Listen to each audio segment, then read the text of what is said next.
మీరు plot or land కొన్న తర్వాత తెలిసిందా సేమ్ ప్లాట్ ఇంకొకరికి కూడా రిజిస్ట్రేషన్ అయిందని? నవడేస్ ఇది చాలా కామన్ గా జరుగుతున్న స్కామ్. దీన్ని డబుల్ రిజిస్ట్రేషన్ ఫ్రాడ్ అంటారు. డబుల్ రిజిస్ట్రేషన్ అంటే ఒకటే ప్లాట్ ఆర్ ల్యాండ్ ని ఇద్దరికి సపరేట్ గా సేల్ డీడ్ రిజిస్టర్ చేయడం.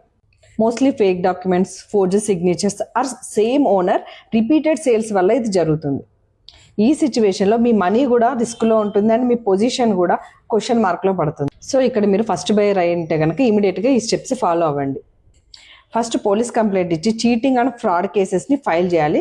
నెక్స్ట్ మీరు ఈసీని రీచెక్ చేసుకొని ఫస్ట్ సేల్ మీకే జరిగిందా లేదా అన్నది కన్ఫర్మ్ చేసుకున్న తర్వాత sale lead, EC copy, link documents, layout approval, tax receipts, position ఈ డాక్యుమెంట్స్ అన్ని కలెక్ట్ చేసుకొని ఆపోజిట్ పార్టీకి, సెల్లర్కి, సబ్ రిజిస్టర్ ఆఫీస్కి మీరు లీగల్ నోటీస్ ఇష్యూ చేయాలి. నెక్స్ట్ మీరు సివిల్ కోర్టులో డిక్లరేషన్ సూట్ అండ్ పర్మనెంట్ ఇంజంక్షన్ని ఫైల్ చేయాలి.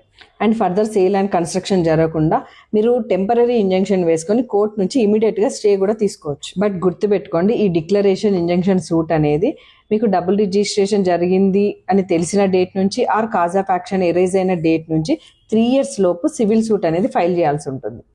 ఇక్కడ 2 different పర్సన్స్కి 2 రిజిస్ట్రేషన్స్ జరిగినప్పుడు court first valid sale deed holder అంటే ఎర్లియర్ డేట్లో ఎవరికైతే రిజిస్ట్రేషన్ అయిన జెన్యూన్ డాక్యుమెంట్స్ ఉంటాయో వారి ఫేవర్గా జడ్జిమెంట్ వచ్చే ఛాన్స్ ఉంటుంది. అండ్ సెకండ్ సేల్ డీడ్ని క్యాన్సిల్ చేసి మీకు పర్మనెంట్ ప్రొటెక్షన్ ఇంజెక్షన్ని ఇష్యూ చేస్తుంది. నెక్స్ట్ ఇక్కడ పొజిషన్ మ్యాటర్ కూడా చాలా ఇంపార్టెంట్. అంటే ఎవరు పొజిషన్లో ఉన్నారు, ట్యాక్స్ రిసిప్ట్స్, ఎలక్ట్రిసిటీ బిల్స్ ఎవరు పే చేస్తున్నారు, ఫిజికల్ కంట్రోల్ ఎవరికి ఉంది, పొజిషన్ స్ట్రాంగ్గా ఉన్న పర్సన్కే ఇక్కడ ప్రాక్టికల్ అడ్వాంటేజ్ కూడా ఉంటుంది. సో కోర్టు అన్ని పాయింట్స్ కూడా కన్సిడర్ చేస్తుంది.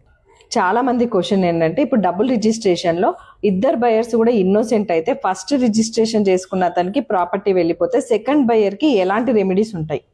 సో సెకండ్ బయర్ అంటే సెకండ్ రిజిస్ట్రేషన్ చేసుకున్న పర్సన్కి ఎలాంటి రెమెడీస్ ఉంటాయో పార్ట్ 2లో చూసేయండి. ఈ ఇన్ఫర్మేషన్ యూస్ఫుల్ అనిపిస్తే లైక్ చేయండి, షేర్ చేయండి. మీ షేర్ ఇంకొక విక్టిమ్కి హోప్ అవ్వచ్చు.